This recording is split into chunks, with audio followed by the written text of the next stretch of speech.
ಈಗ exam form fill up ಮಾಡೋದು ಹೇಗೆ ಅಂತ. ಫಸ್ಟಿಗೆ ನೀವು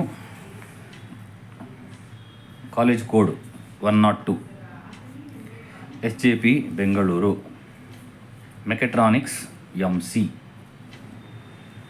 ನಿಮ್ಮ ಹೆಸರು ಅದು ಸ್ಪೇಸ್ ಬಿಟ್ಟು ಬರೀಬೇಕು. ಇನಿಷಿಯಲ್ ಎಲ್ಲ ಬಂದರೆ ತಂದೆ ಹೆಸರು, ತಾಯಿ ಹೆಸರು, ಬಾಯ್ ಆದರೆ ಬಾಯ್, ಗರ್ಲ್ ಆದರೆ G, ರಿಲಿಜಿಯನ್ ಯಾವುದು, ಹಿಂದುವಾ ಮುಸ್ಲಿಮ ಕ್ರಿಶ್ಚನ ಯಾವುದು ಬರೀಬೇಕು. ನಂತರ category SC ST 2A 2B ಎಲ್ಲ ಇದೆಲ್ಲ ಕ್ಯಾಟಗರಿ ಬರೀಬೇಕು. ಫಿಸಿಕಲಿ ಹ್ಯಾಂಡಿಕ್ಯಾಪ್ಡಾ ಎಸ್ ಆರ್ ನೋ, ನೀವು ರೂರಲ್ ಬ್ಯಾಕ್ಗ್ರೌಂಡಾ, 10 ವರ್ಷ ನೀವು ರೂರಲ್ ಓದಿದರೆ ಇಲ್ಲಿ R ಅಂತ ಬರೀಬೇಕು. ಅರ್ಬನ್ ಪೇಟೆಯಲ್ಲಿ ಓದಿದರೆ U ಅಂತ ಬರೀಬೇಕು. ನೇಟಿವ್ ಡಿಸ್ಟ್ರಿಕ್ಟ್ ಕೋಡ್ ಅದು ಬೇಡ ಬಿಡಿ, ಅಗತ್ಯ ಇಲ್ಲ. ನೆಕ್ಸ್ಟು ಅಗತ್ಯ ಇಲ್ಲ. SLC ಮಾಡಿ ಬಂದಿದ್ದೀರಾ 1 ಅಂತ ಬರೀಬೇಕು. ಅಥವಾ SLCಗೆ ಬದಲಾಗಿ ಬೇರೆ ಎಕ್ಸಾಮ್ ಬರೆದಿದ್ದರೆ 2, 3 ಇದೆಲ್ಲ ಬರೀಬೇಕು. ಓಕೆ, ಕರ್ನಾಟಕದ ಹೊರಗಡೆ ಆದರೆ 3.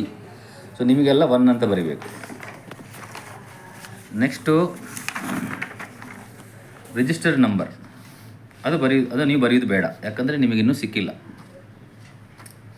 ಇಲ್ಲಿ ರೆಗ್ಯುಲರ್ ಸ್ಟೂಡೆಂಟಾ ಅಂತ ಕೇಳುತ್ತೆ, ಹೌದು ಅಂತ ಬರೀಬೇಕು. ಎಸ್, ನೀವು ಫೇಲಾಗಿ 1 ವರ್ಷ ಬ್ಯಾಕ್ಲಾಗ್ ಆಗಿ 1 ವರ್ಷ ಉಳ್ಕೊಂಡ್ರೆ ನೀವು ನೋ ಅಂತ ಬರೀಬೇಕಿತ್ತು. ನೀವೀಗ ರೆಗ್ಯುಲರ್ ಸ್ಟೂಡೆಂಟ್, ಸೊ ಎಸ್. ಮತ್ತು ಇಲ್ಲಿ ಸೆಮಿಸ್ಟರ್ ಬರೀಬೇಕು, 1 ಅಂತ ಬರೀಬೇಕು. ಇಲ್ಲಿ ಇವನು 2nd ಸೆಮಿಸ್ಟರ್ ಬರೆದಿದ್ದಾನೆ, ನೀವು 1 ಅಂತ ಬರೆದು ಎಲ್ಲ ಸಬ್ಜೆಕ್ಟ್ ಕೋಡ್ ಇಲ್ಲಿ ಬರೀಬೇಕು. ಮತ್ತು ನಿಮ್ಮ ಹೆಸರು, ನಿಮ್ಮ ತಂದೆ ಹೆಸರು ಅಥವಾ ತಾಯಿ ಹೆಸರು, ಮತ್ತು ನಿಮ್ಮ ಅಡ್ರೆಸ್ಸು ಶಾರ್ಟಾಗಿ, ನಿಮ್ಮ signature, mobile number, Bengaluru, date. ಇದು ಕೆಳಗಿಂದ ನಮಗೆ ಆಫೀಸ್ ಯೂಸು, ನೀವೇನು ಮಾಡೋದು ಬೇಡ. ಓಕೆ, ನಂತರ ಬೇಕಿದ್ರೆ ಬರಿಬೋದು, ಚಲನ್ ನಂಬರೆಲ್ಲ ಇರುತ್ತೆ ನಿಮ್ಮ ಹತ್ರ, ಬೇಕಿದ್ರೆ ಬರೀರಿ as you wish. Okay, next ಇದು ಖಾಲಿ ಬಿಡೋದು, ಇದು ನಿಮಗೆ ಬೇಡ. ಇದು ಬ್ಯಾಕ್ಲಾಗ್ ಇದ್ದರೆ ಓಕೆ. ಇದು ITI ಮಾಡಿದವರಿಗೆ ಬ್ರಿಡ್ಜ್ ಕೋರ್ಸ್ ಇದ್ದರೆ ನಿಮಗೆ ಇದೆರಡು ಖಾಲಿ. ಇಷ್ಟೆಲ್ಲ ಬರೆದ ಮೇಲೆ ಮತ್ತೆ ಪುನಃ ಫ್ರಂಟ್ ಪೇಜಲ್ಲಿ ಚಲನ್ ನಂಬರು ಮತ್ತು ಮೊಬೈಲ್ ನಂಬರ್ ಬರೀಬೇಕು. ಅದು ಯಾಕಂದರೆ ಮೊಬೈಲ್ ನಂಬರ್ ನಾವು ತಿರುಗಿಸಿ ನೋಡಲಿಕ್ಕೆ ಕಷ್ಟ ಆಗ್ತದೆ, ಅದಕ್ಕೆ ಮೊಬೈಲ್ ನಂಬರ್ ಬರೀಬೇಕು, ಚಲನ್ ನಂಬರ್ ಬರೀಬೇಕು. ರಿಜಿಸ್ಟರ್ ನಂಬರ್ ಬರೀಬೇಕಿತ್ತು, ಬಟ್ ನಿಮಗೆ ಇಲ್ಲ, ಅದಕ್ಕೋಸ್ಕರ ಬರೀಲಿಕ್ಕಿಲ್ಲ. ಹೆಸರು ಬರೆಯೋ ಅವಶ್ಯಕತೆ ಇಲ್ಲ, ಅದು ಫ್ರಂಟ್ ಪೇಜಲ್ಲೇ ಇದೆ. ಸೊ ಇದೆರಡು ಐಟಮ್ ಬರೀಬೇಕು. ಓಕೆ, ಮತ್ತು ನಿಮಗೆ ನಿಮ್ಮ ಸೀರಿಯಲ್ ನಂಬರ್ ಗೊತ್ತಿದ್ದರೆ, ಕೀ ಲಿಸ್ಟ್ ಪ್ರಕಾರ ನಿಮ್ಮ ಸೀರಿಯಲ್ ನಂಬರ್ ಏನಿದೆ ಆ ನಂಬರನ್ನು ಇಲ್ಲಿ ಸೈಡಲ್ಲಿ ಹಾಕಬೇಕು.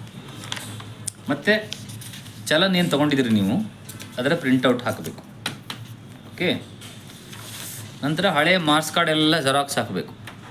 ಬಟ್ ನಿಮಗೆ ಫಸ್ಟ್ ಸೆಮಿಸ್ಟರ್ ಆದ ಕಾರಣ ಹಳೆ ಮಾರ್ಕ್ಸ್ ಕಾರ್ಡ್ ಯಾವುದೂ ಇಲ್ಲ, ನಿಮಗೆ 2 ಪೇಪರ್ ಇರೋದು. ಇದರಲ್ಲಿ 2nd ಸೆಮಿಸ್ಟರ್ ಇವನು ಕೊಟ್ಟ ಕಾರಣ ಫಸ್ಟ್ ಸೆಮಿಸ್ಟರ್ ಮಾರ್ಕ್ಸ್ ಕಾರ್ಡ್ ಹಾಕಿದ್ದಾನೆ. ಓಕೆ, ಇದನ್ನು ತಗೊಂಡು ಬರಬೇಕು.